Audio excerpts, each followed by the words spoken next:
Hi എല്ലാവർക്കും രേഖാസ് kitchen വേൾഡിൻ്റെ പുതിയ വീഡിയോയിലേക്ക് സ്വാഗതം. അപ്പോൾ ഇന്ന് നമ്മൾ ഉണ്ടാക്കാൻ പോകുന്നത് ഏട്ടത്തലയും കായാണ്. അപ്പോൾ നമുക്ക് വീഡിയോയിലേക്ക് പോകാം. അപ്പോൾ നമ്മളിത് ഏട്ടത്തലയാണ് ഇന്ന് കറി വെക്കുന്നത്. അപ്പോൾ അതിന് വേണ്ടിയിട്ട് 1 കിലോ ഏട്ടത്തല വെച്ചിട്ടുണ്ട്. കഴുകിയിട്ടില്ല കേട്ടോ. ഇത് പറഞ്ഞതിന് ശേഷം വേണം നമുക്ക് ക്ലീൻ ചെയ്യാനായിട്ട്. പിന്നെ നമുക്ക് അതിലേക്ക് ആവശ്യമുള്ള സാധനങ്ങൾ: വലിയൊരു കഷ്ണം ഇഞ്ചി എടുത്ത് വെച്ചിട്ടുണ്ട്, വെളുത്തുള്ളി വെച്ചിട്ടുണ്ട്, ഒരു നേന്ത്രക്കായ വെച്ചിട്ടുണ്ട്, 6 പച്ചമുളക് വെച്ചിട്ടുണ്ട്, കുറച്ച് ചുവന്നുള്ളി വെച്ചിട്ടുണ്ട്. നമ്മുടെ ഏട്ടത്തല കഴുകി വൃത്തിയാക്കാനായിട്ട് നമുക്ക് കുറച്ച് വിനാഗിരി ഒഴിച്ചു കൊടുക്കാം. അപ്പോൾ വിനാഗിരി ഒഴിച്ച് കഴിഞ്ഞ് കഴിഞ്ഞാൽ നമുക്ക് പെട്ടെന്ന് വൃത്തിയാക്കാൻ എളുപ്പമാണ് കേട്ടോ. നമ്മുടെ കായൊക്കെ നമുക്കൊന്ന് നീളത്തിലൊന്ന് അരിഞ്ഞു കൊടുക്കാം കേട്ടോ. അപ്പോൾ ഞാൻ അരിയണത് ഇതേപോലെയാണ്. ഏട്ടത്തലയും കായും വെക്കാനായിട്ട് ഇതേപോലെയാണ് അരിയണത് കേട്ടോ. നമുക്കിതൊക്കെ അരിഞ്ഞു കൊടുക്കാം. അപ്പോൾ നമ്മൾ ഏട്ടത്തല കഴുകി വൃത്തിയാക്കി വെച്ചിട്ടുണ്ട് കേട്ടോ. അപ്പോൾ നമ്മൾ എപ്പോഴും ശ്രദ്ധിക്കുന്നത് ഇതിൻ്റെ ഉള്ളിലൊക്കെ നല്ലപോലെ അഴുക്കുണ്ടാവും. അതൊക്കെ ഈ വിനാഗിരി വെച്ച് കഴുകുമ്പോൾ നമുക്ക് നന്നായി ക്ലീൻ ആവാൻ പറ്റും. പിന്നെ നമ്മൾ എടുത്തേക്കുന്നത് അപ്പം മീൻ കറിക്ക് ആവശ്യമായ പുളി എടുത്ത് ഞാൻ വെള്ളത്തിലിട്ടുണ്ട്. ഇത് നമ്മൾ കുടപ്പുളിയല്ല ചേർക്കണേ, വാളംപുളിയാണ് പിഴിഞ്ഞ് വയ്ക്കുന്നത്. പിന്നെ നമ്മൾ നേരത്തെ പറഞ്ഞ പോലെ ഒരു കായത അരിഞ്ഞ് വെച്ചിട്ടുണ്ട്, പച്ചമുളക് നടുകീറി വെച്ചിട്ടുണ്ട്, ഇഞ്ചി ചതച്ച് വെച്ചിട്ടുണ്ട്, ചുവന്നുള്ളിയും വെളുത്തുള്ളിയും ചതച്ച് വെച്ചിട്ടുണ്ട്, 2 തണ്ട് കറിവേപ്പില എടുത്തിട്ടുണ്ട്. നമുക്ക് ഇതിലേക്ക് ആവശ്യമുള്ള പൊടികളൊക്കെ ഒന്ന് ചൂടാക്കി എടുക്കാം കേട്ടോ. അതിനായിട്ട് 1.5 ടീസ്പൂൺ മല്ലിപ്പൊടി,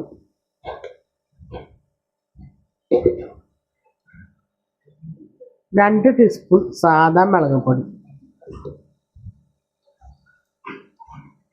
1 teaspoon 1.25 teaspoon Kashmiri chilli powder, 1/4 teaspoon മഞ്ഞൾപ്പൊടി.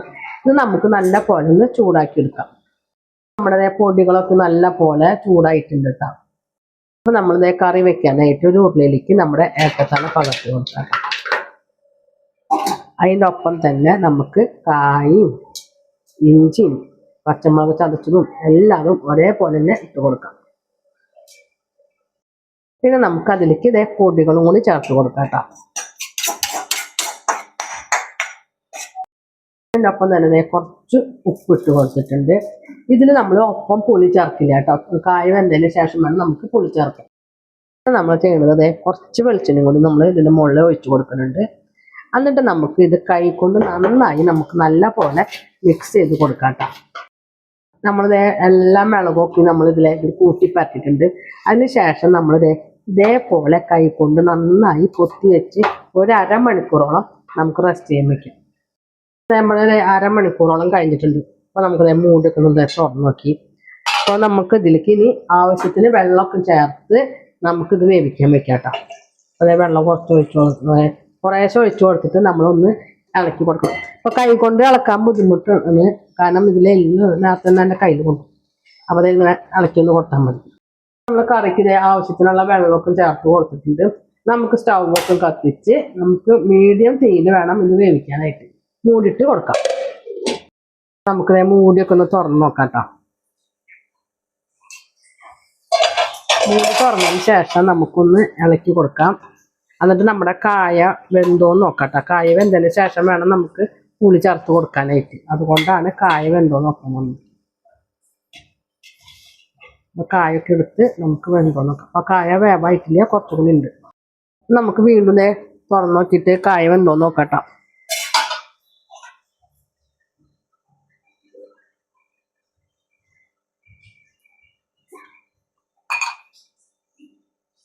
കായ വേവായിട്ടുണ്ട്. അപ്പോൾ ഇതിലേക്ക് നമുക്ക് ഇനി വേണ്ടത് പുളിവെള്ളമാണ്. നമ്മൾ ഈ നേരം വരെ പുളി ഒഴിച്ചിട്ടില്ല. അപ്പോൾ നമുക്ക് ഒരു പുളി പിഴിഞ്ഞ് വയ്ക്കാം. ഇപ്പോൾ ചെറിയൊരു അരിപ്പയിലാക്കിയിട്ടാണ് ഒഴിക്കുന്നത്, കാരണം അല്ലെങ്കിൽ ആ കൊട്ടനൊക്കെ എനിക്ക് പോവാണ്ടിരിക്കാൻ വേണ്ടിയിട്ട്.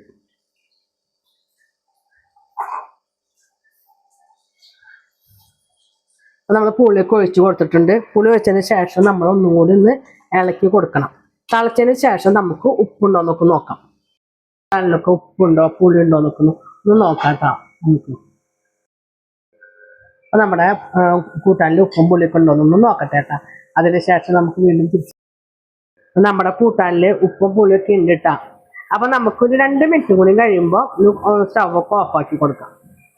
നമ്മുടെ ഏട്ടക്കറിയുടെ ചാറൊക്കെ കുറുകി വന്നിട്ടുണ്ട്. അപ്പോൾ ഇനി നമുക്ക് തീ ഓഫാക്കി കൊടുക്കാം കേട്ടോ. നമുക്ക് ഉള്ളി മൂപ്പിച്ച് വയ്ക്കാനായിട്ട് ഒരു പാത്രം അടുപ്പിൽ വെച്ചിട്ടുണ്ട്.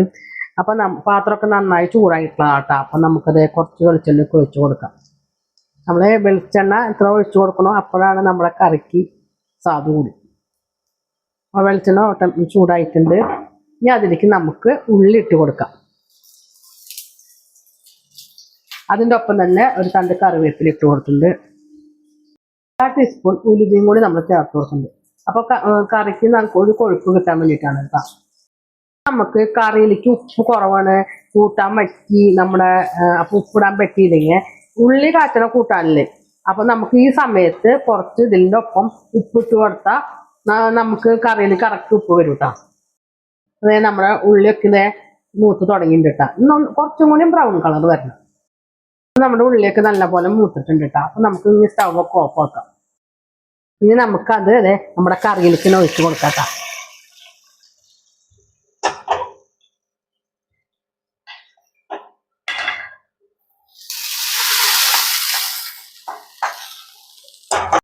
അപ്പൊ നമ്മുടെ ഉള്ളിയൊക്കെ ഞങ്ങൾ ഒഴിച്ച് കൊടുത്തിട്ടുണ്ട്. അത് നമുക്കിത് കറിയിലേക്ക് ഇങ്ങനെ ഇതേപോലെ ഇളക്കി കൊടുക്കാം. ഒരു 10 മിനിറ്റ് കഴിയുമ്പോൾ നമുക്ക് ചോറിൻ്റെ ഒപ്പം കഴിക്കാം കേട്ടോ. ചപ്പാത്തിൻ്റെ ഒപ്പം അതിൻ്റെ ഒപ്പം വേണമെങ്കിൽ കഴിക്കാം. അപ്പൊ എൻ്റെ വീഡിയോയുടെ വൈൻഡപ്പ് ചെയ്യാണ്. വീഡിയോ ഇഷ്ടപ്പെടുകയാണെങ്കിൽ ലൈക്ക് ചെയ്യുക, ഷെയർ ചെയ്യുക, സബ്സ്ക്രൈബ് ചെയ്യുക, കൂടെ ബെൽ ബട്ടൺ അടിക്കുക. അതിൻ്റെ ഒപ്പം തന്നെ ഓൾ എന്നുള്ള ബട്ടണും കൂടെ അടിച്ചു കഴിഞ്ഞാൽ ഞാൻ ഇടുന്ന വീഡിയോയുടെ നോട്ടിഫിക്കേഷൻ വരുന്നതായിരിക്കും. എല്ലാവരും ഈ ഏട്ടത്താലയും കായും വെച്ച് നോക്കിയിട്ട് അഭിപ്രായം പറഞ്ഞോളാം. വീണ്ടും വേറൊരു വീഡിയോയുമായി വീണ്ടും വരുന്നതായിരിക്കും. അതുവരെയും ടാറ്റ ബൈ ബൈ.